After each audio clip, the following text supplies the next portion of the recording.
Pemirsa, seekor paus pilot terdampar di pantai Biaung, Gianyar. Diduga kondisi paus terluka di bagian perut akibat terkena tombak. Diduga luka tersebut mengakibatkan paus itu gampang terseret ombak ke pinggir pantai. Panjang 2,5 meter terdampar di pantai Biaung, Gianyar. Hewan mamalia laut ini ditemukan oleh warga sekitar. Warga sempat menggiring paus tersebut untuk kembali ke tengah. Namun akibat kondisi yang lemah, paus naas ini kembali akibat didorong ombak menuju pinggiran. Setelah 4 kali mencoba digiring ke tengah oleh warga dan pencinta hewan, akhirnya hewan tersebut berhasil ke tengah. Sekitar jam 4, mereka ada di pantai Biaung, akhirnya kami meluncur ke sini.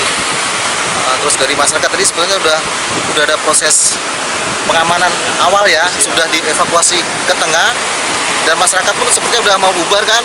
Tiba-tiba pas kita nyampe di sini juga ada gulungan balik lagi. Kayaknya mungkin dia nggak mampu, apa terluka atau gimana, belum sempat, karena belum muncul moncongnya, baru kelihatan siripnya aja. Tadi sempat kelihatan sedikit, tadi belum sempat teridentifikasi ya deh. Ya. Cuma di visual dapat dilihat